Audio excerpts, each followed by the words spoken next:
కౌశిక్ రెడ్డి గారు దయచేసి house order లో పెట్టండి అధ్యక్ష. కౌశిక్ రెడ్డి గారు కౌశిక్ రెడ్డి గారు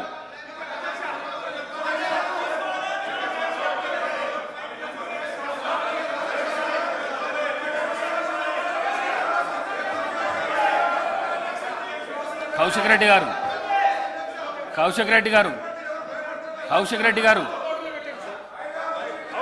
అధ్యక్ష అధ్యక్ష కౌశిక్ రెడ్డి నేను గారు అన్నది తప్పేమనుందా అధ్యక్ష?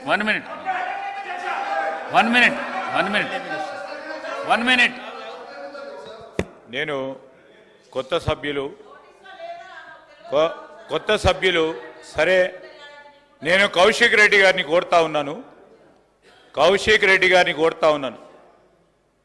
ఒక గౌరవ మంత్రి గారిని ఆ విధంగా దట్టు మహిళా మంత్రి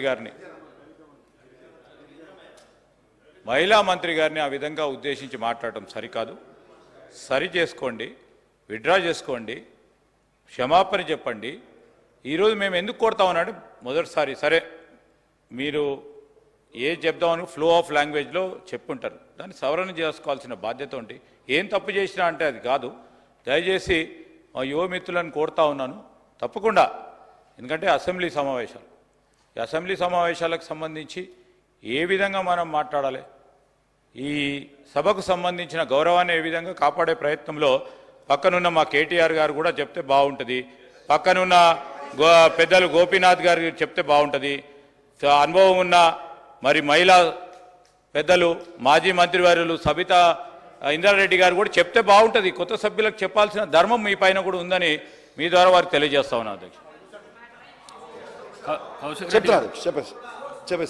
అధ్యక్ష నేను ఒక్క మాట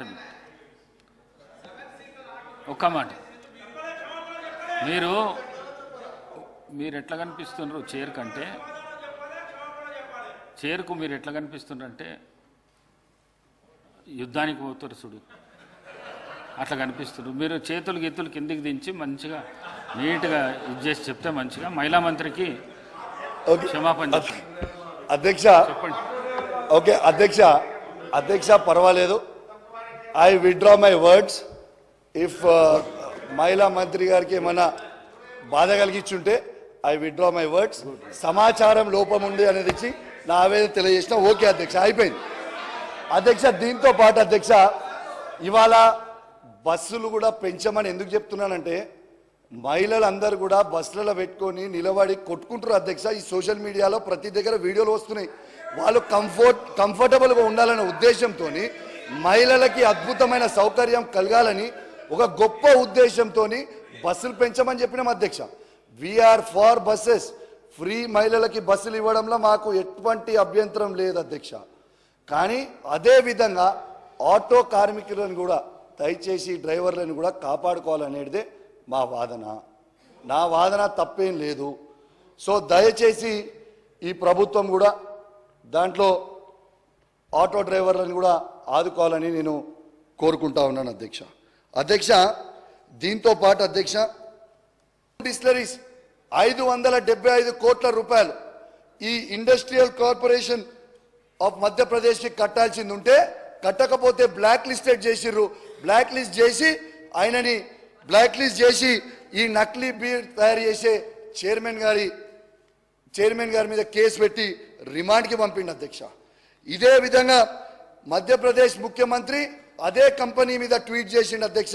ఏమని ట్వీట్ చేసిండు అధ్యక్ష ముఖ్యమంత్రి గారు?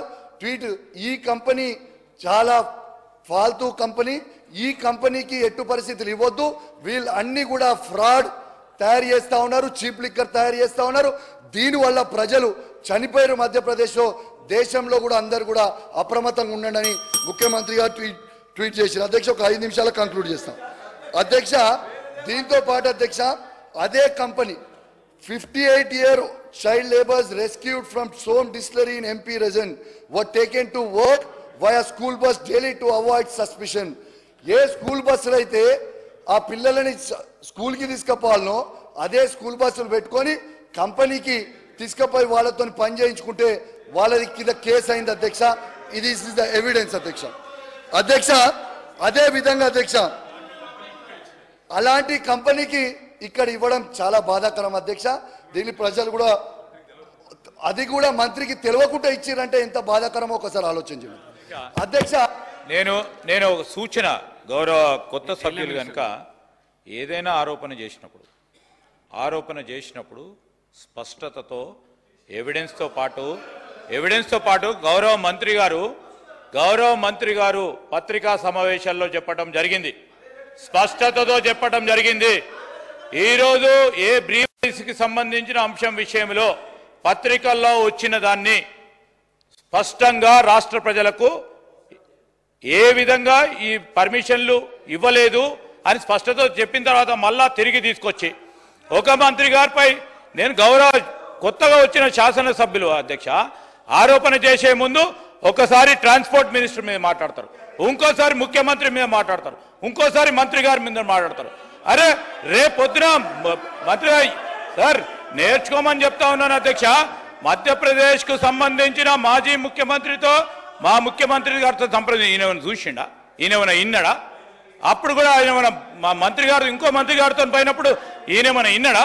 ఇప్పుడేమో ఈ మంత్రి గారు కూడా మాట్లాడుతూ ఈ విధంగా పత్రికల్లో వచ్చిందని చెప్తా ఉన్నారు. స్పష్టంగా మంత్రి గారు ఇచ్చిన పత్రికా ప్రకటన విషయంలో కూడా స్పష్టత పోతా ఉన్నాం అధ్యక్ష. వారు ఏదైతే బ్రీవరీస్ గురించి మాట్లాడుతూ ఉన్నారో ఆ బ్రీవరీస్ సంబంధించిన అంశం విషయంలో కూడా మంత్రి గారు స్పష్టంగా పత్రికా సమావేశాల్లో కూడా చెప్పడం జరిగింది. దయచేసి నేను మా సోదరుని కోరుతా ఉన్నా, ఎందుకంటే బాగా ఉత్సాహంగా ఉన్నారు మీరు అన్నట్టు, ఇప్పుడే యుద్ధానికి పోయే క్రమంలో ఉన్నట్టు ఫ్రెష్గా మళ్ళా తయారై వచ్చారు. తప్పకుండా ఒక స్పష్టతతో పొండి. మీరు మొదటిసారి శాసనసభ్యులుగా అయినారు, మీరు కూడా ఎదగాలని మాకుంటుంది. మీరు ఎదగాలి, మీరు సైంటిఫిక్గా రీసెర్చ్ చేయాలి, దాని పరంగా ప్రభుత్వ పరంగా ఉన్న తప్పులను కూడా తప్పకుండా ఎలికి తీయాలి. కాదంటలేం, మీరు ఏది చెప్పినా కానీ ప్రోగ్రెసివ్గా ఆలోచన చేస్తాం. కానీ మీ బురద చల్లుతాం, ఇక కాదు మీరు అందరు బురద చల్లుతాం, ఇక మీరే చూసుకోండి అంటే ఆ విధమైన వైఖరి సరికాదు.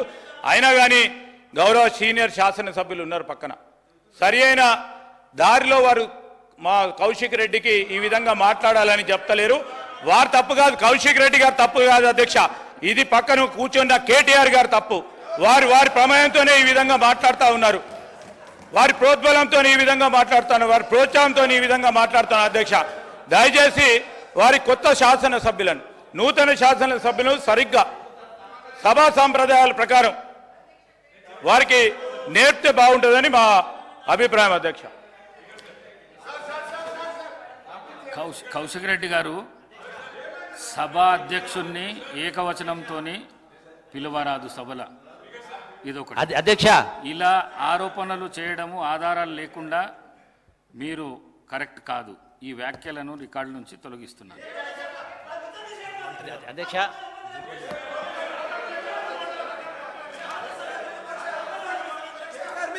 ఓకే అధ్యక్ష ఓకే, మీరు ముఖ్యమంత్రి అని నేను అంటే వాళ్ళకి బాధ కలగవచ్చు. నా విజ్ఞప్తి గౌరవ శాసనసభ్యులందరితోటి బీఆర్ఎస్ సభ్యులందరూ మొత్తం సభతోటి దయచేసి ఎక్సైజ్ పైన నేను మాట్లాడినప్పుడు మీరు అందరూ ప్రజెంట్గా ఉండాలా, రాష్ట్రం మొత్తం వినాలా, ఎవరి బండారం బయటపడుతో తెలియాలి అధ్యక్ష. దట్స్ మై రిక్వెస్ట్ అధ్యక్ష. Thank you very much. మంత్రి గారు ఇచ్చిన రిప్లైకి మొత్తం శాసనసభ్యులు ఆ రోజు ఉంటారు. ఇంతకుముందు గౌరవనీయులు పెద్దలు శ్రీధర్ బాబు గారు అంటే నాకు చాలా ఇష్టం అధ్యక్ష, ఎందుకంటే నాకు ముందటి నుంచి కూడా నాకు చాలా ఇష్టమైన వ్యక్తి. తను ఎక్కువ అంటే నేను శ్రీధర్ బాబు గారిని ఎక్కువ అనలేను, ఎందుకంటే నాకు వ్యక్తిగతంగా చాలా మంచి పరిచయం, దాంతోపాటు నా సొంత అన్నలాగా నన్ను ఎప్పుడూ ట్రీట్ చేస్తూ ఉంటాడు. కానీ అధ్యక్ష తనకు కూడా మీ ద్వారా తెలియజేస్తా ఉన్నాను, నేను ఏది కూడా అలిగేషన్ చేయలేదన్నా. ఇది సోమ్ డిస్టిలరీస్ వాళ్ళే ట్వీట్ చేసి వీళ్ళు సెబీకి పంపిరన్నా. ఏమని పంపిరన్నా మళ్ళీ ఒక్కసారి చదువుతాం మీరు వినడానికి. We are pleased to announce that we have received official permission from the state of Telangana to supply our reowned beer brands అని వాళ్ళే పంపించారు. నేను ప్రూఫ్ లేకుండా మాట్లాడలేదు. కడపలో రాయలసీమ థర్మల్ పవర్ ప్రాజెక్ట్, విజయవాడలో థర్మల్ పవర్ ప్రాజెక్ట్, ఇట్లాంటి ఉమ్మడి రాష్ట్రంలో సమైక్య పాలనలో సీమాంధ్ర ముఖ్యమంత్రులు చేసిండ్రు కాబట్టే తెలంగాణ రాష్ట్రం తెచ్చుకున్నాం అధ్యక్ష. ఆనాడు రాజశేఖర రెడ్డి గారు, చంద్రబాబు నాయుడు గారు ఇట్లాంటి నిర్ణయాలు చేసిండ్రు కాబట్టి తెలంగాణ వచ్చింది. ఆనాడు ఆ చంద్రబాబు నాయుడు గారితోని మంత్రిగా అంటగాగి 610 జీవోనే వద్దు, అసలు మేధా సంపత్తి ఎక్కడున్నా వాడుకోవాలి అని చెప్పి మాట్లాడింది వాళ్ళ నాయకుడు కాదా? చంద్రబాబు నాయుడు పక్కలే చేరి చంద్రబాబు నాయుడుతో ఇవన్నీ చేయించింది వాళ్ళు కాదా? రాజశేఖర రెడ్డి గారి ప్రభుత్వంలో ఇప్పుడు లేచి లేచి ఎగురుతున్న ఆయన వార్డు మెంబర్ కాకపోయినా ఆ రాజశేఖర రెడ్డి గారే కదా మంత్రి చేసింది నిన్ను. పోతిరెడ్డిపాడు పొక్క పెద్దగా చేసినప్పుడు కడప జిల్లా ఇన్ఛార్జ్ మంత్రి ఎవరు అధ్యక్ష? కీర్తిశేషులు నాయన నరసింహారెడ్డి టీఆర్ఎస్ మంత్రి కాదా? రాజశేఖర రెడ్డి గారి పంచన చేరింది మీరు, చంద్రబాబు నాయుడు గారి పంచన చేరింది మీరు. ఈ తప్పిదాలకు మమ్మల్ని కాదు మీరు బాధ్యులు. మేము ఆ ప్రభుత్వంలో ఉన్న మా నాయకులు కాంగ్రెస్ యూపీఏ కేంద్రంలో అధికారంలో ఉన్న, రాష్ట్రంలో అధికారంలో ఉన్న శాసనసభను పార్లమెంటును స్తంభింపజేసి తెలంగాణ రాష్ట్రాన్ని సాధించిన పార్లమెంట్ సభ్యులు ఇక్కడ ఉన్నారు.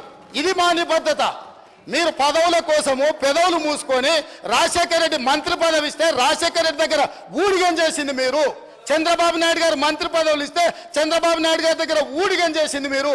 మీరా మాకొచ్చి మా చిత్తశుద్ధిని ప్రశ్నించేది? తెలంగాణ బిల్లు వచ్చినప్పుడు ఆ ముందలి సీట్లో చంద్రబాబు నాయుడు గారు కూర్చున్నప్పుడు ఇప్పుడు ఆ మాగంటి గోపి కూర్చున్న అక్కడనే నిలబడ్డ అధ్యక్ష. నేను 53 నిమిషాలు తెలంగాణ రాష్ట్రం ఎందుకు కావాలి, సమైక్య రాష్ట్రంలో ఉమ్మడి పరిపాలనలో జరిగిన అన్యాయం మీద నిటారుగా నిలబడి అక్కడి నుంచి నేను మాట్లాడిన అధ్యక్ష. పునర్విభజన చట్టం వచ్చినప్పుడు ఆయనగా పక్కలో కూర్చుని ఆయన ఏడున్నాడు మాట్లాడి, ఆయన మాట్లాడింది కదా, తీయండి ఏం మాట్లాడిండు. నేను మాట్లాడింది తీయండి అధ్యక్ష. తెలుగుదేశంలో ఉన్న నేను తెలంగాణకు జరిగిన అన్యాయం మీద, ఎడారిగా మారి వలసలు పోతున్న పాలమూరు కష్టాల మీద, తట్ట పని పార పని మట్టి పని మీద నేను మాట్లాడిన అధ్యక్ష. వీళ్ళు మాట్లాడలే. నేను ఇవాళ సూటిగా సవాలు విసురుతున్న అధ్యక్ష. ఇవాళ మీ ఎదురుగా పార్లమెంట్లో రికార్డులు తీయండి. పాలమూరులో ఊరు లేకపోయినా, పార్లమెంటులో నోరు తెరవకపోయినా ఇవాళ తెలంగాణ తెచ్చినానికి కేసీఆర్ గొప్పలు చెప్పుకుంటాడు.